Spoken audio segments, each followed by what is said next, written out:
أعوذ بالله من الشيطان الرجيم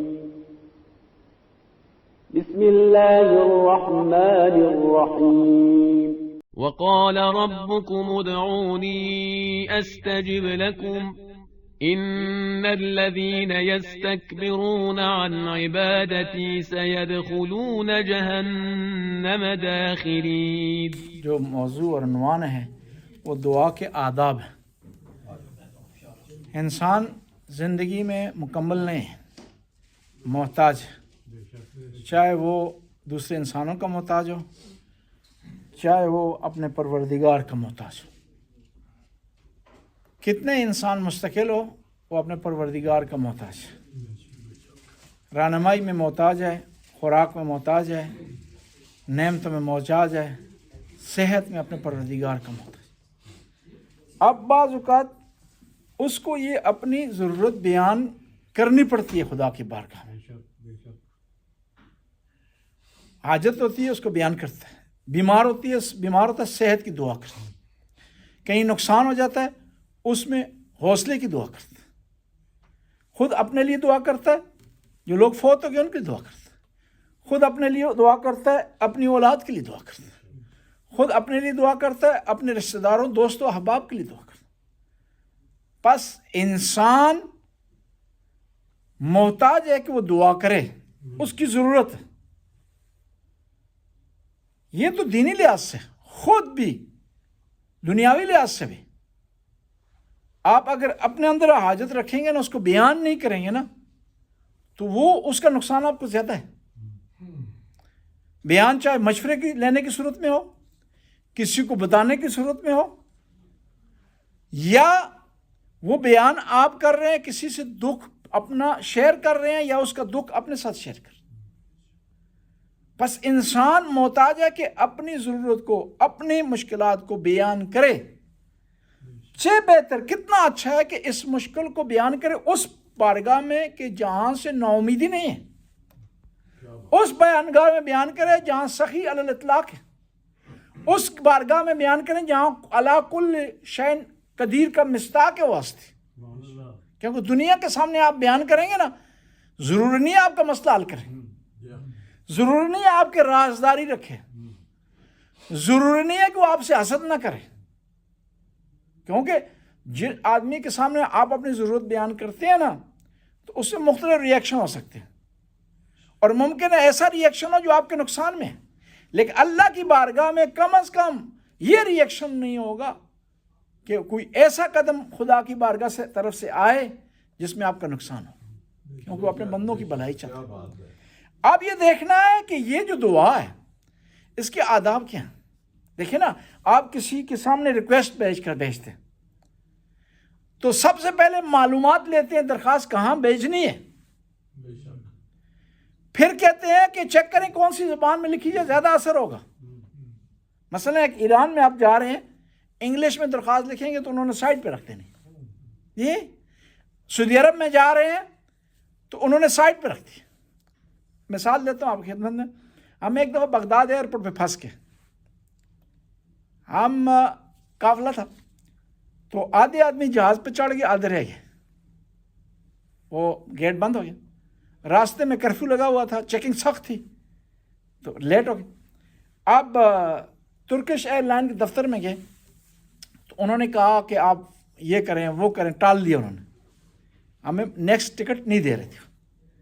تو میں چلا گیا اپنا ٹرمینل کے انچارج کے پاس، میں نے انگلش میں اس سے بات کی تو اس نے کہا نو عربی.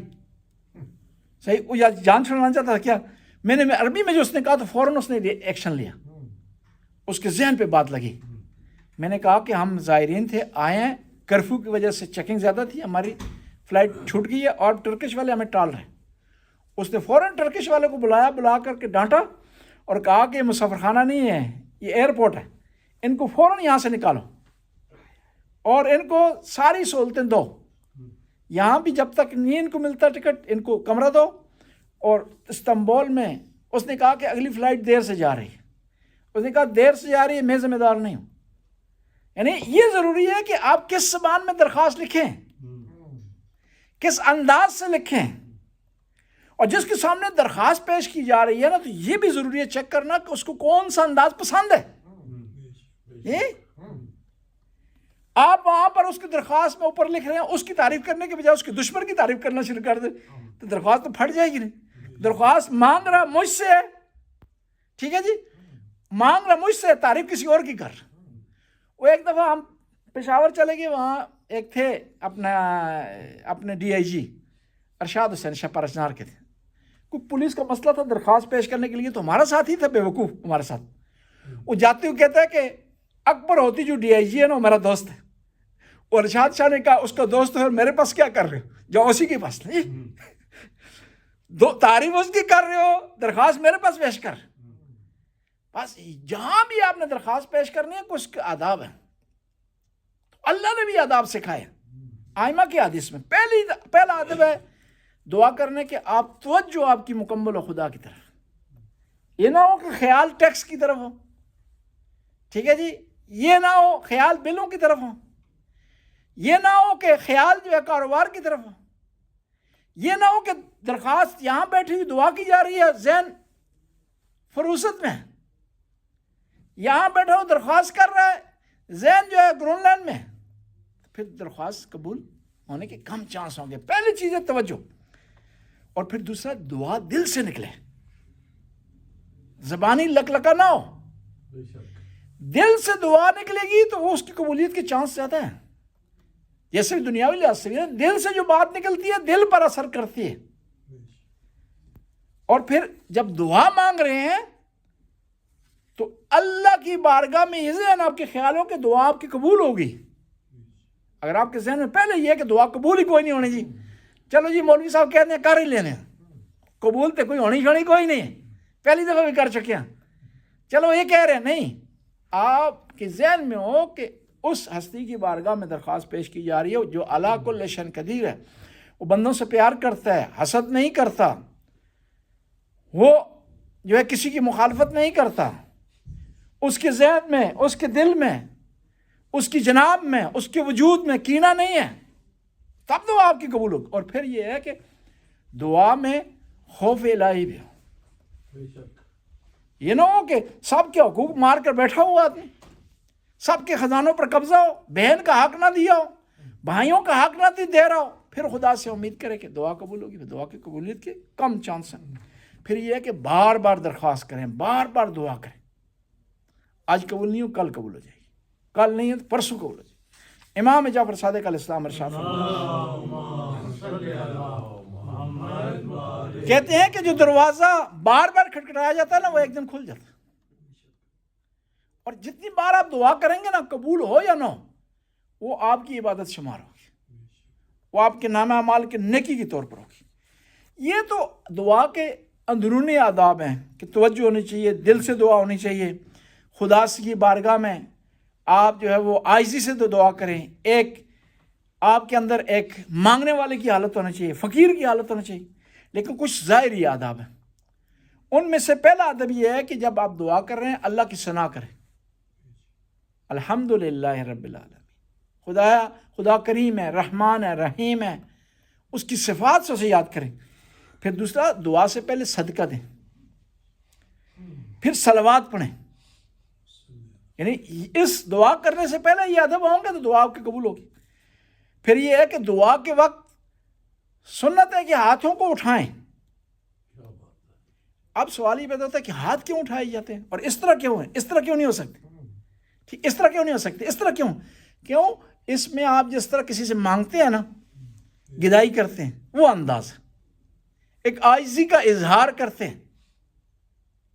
اور ایک اور اس کی وجہ یہ ہے کہ ہم ہاتھ جب اٹھاتے ہیں نا ماورا اس دنیا کی طرف اشارہ کرتے ہیں، یعنی اس دنیا سے ہٹ کر ایک اور جو کائنات ہے اس کی طرف اشارہ کرتے ہیں، مادیات سے اوپر کی طرف اشارہ کرتے ہیں.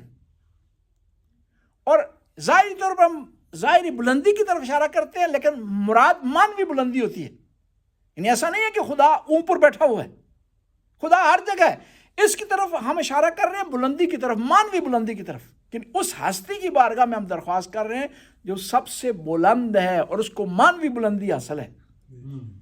یہ نہیں ہے کہ خداوند تعالیٰ جو ہے خدا نخواستہ جس طرح اہل سنت بیان کرتے ہیں کرسی پر بیٹھا ہوا ہے یا عرش پر بیٹھا ہوا ہے یا اوپر سیارے میں بیٹھا ہوا ہے یا ہوائی جہاز میں بیٹھا ہوا ہے یا چاند گاڑی میں بیٹھا ہوا ہے، ایسا نہیں ہے. خدا ہر جگہ پر ہے. اگر ہم قائل ہو جائیں نا خدا ایک جگہ خاص مخصوص جگہ پر ہے، یہ گناہ، یہ شرک ہے کہ خدا کو ہم نے کر دیا محدود کر دیا، حالانکہ خدا جو ہے وہ لامحدود ہے. پھر اس کے بعد کیا دعا جب مانگ رہے ہیں نا تو آپ کی دعا کا آغاز سب کے لیے ہونا چاہیے. پھر آخر میں اپنے لیے دعا مانگیں، دعا پھر قبول ہوگی. اس میں خود غرضی نہیں ہونی چاہیے کہ خدا صرف مجھے ہی دے دے، فلاں آدمی کو نہ دے. خدا ایسی ٹیسلا گاڑی مجھے دے کسی کے پاس نہ ہو، ایسا نہ ہو. ایسا جو ہے مجھے لباس دے دے جو کسی کے پاس نہ ہو، ایسا ویلا اور اینے بولی میرے پاس ہو جو کسی کے پاس نہ ہو، اور جب باہر نکلوں تو سارے لوگ مجھے دیکھیں. نہیں، دعا مانگیں اس میں عمومیت ہونی چاہیے، جنرل دعا مانگنی چاہیے. اور پھر یہ ہے کہ حکم یہ ہے کہ جب آپ اپنے لیے خاص دعا مانگ رہے ہیں نا تو خاموشی سے مانگیں. ٹھیک ہے، خاموشی سے مانگیں. اس کو رات کی تاریکی میں مانگیں، آدھی رات کے بعد مانگیں، نماز تہجد کے بعد مانگیں، واجب نمازوں کے بعد مانگیں تاکہ قبولیت کے چانس زیادہ. اور پھر ایک اور یہ کہ دعا جب مانگے نا، ایک آدمی دعا مانگے گا اکیلا اس کے چانس کم ہے قبولیت کے. 10 آدمی مل کر مانگیں گے تو اس کے چانس زیادہ ہیں. کیوں؟ ایک آدمی، وہ ایک آدمی ہے، 10 ہوں گے تو ان میں سے معلوم نہیں ہے 2 آدمی 3 آدمی 4 آدمی ایسے ہوں جو مستجاب الدعوات ہوں، جن کی دعا قبول ہوتی ہو. اور پھر جب مل کر خدا کی بارگاہ میں عاجزی سے کریں گے نا تو خداوند تعالیٰ اپنی مخلوق کی دید رکھتا ہے، اس کی دعاؤں کو ریجیکٹ نہیں کرتا. اور پھر دعا کے بعد بھی ضروری ہے کچھ کام کریں تاکہ آپ کی دعا کی قبولیت کے چانس زیادہ ہوں. دعا کے بعد بھی صلوات پڑھیں.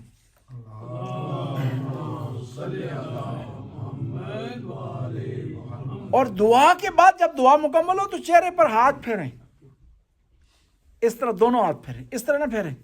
ٹھیک، جس طرح کہتے ہیں ڈرانے کے لباس کا کہتے ہیں نا، اس طرح نہ کریں، عاجزی سے دونوں ہاتھ پھیریں گے. تو یہ مستحب ہے اور آئمہ نے اس کی تاکید کی ہے. بس انسان دعا کا محتاج ہے، ضروری ہے اس کو آداب کے ساتھ بجا لایا جائے، ضروری ہے جس طرح آئمہ نے بتایا اس کو بجا لایا جائے تاکہ آپ کی دعاؤں کی قبولیت کے زیادہ چانس ہوں. بسم اللہ الرحمن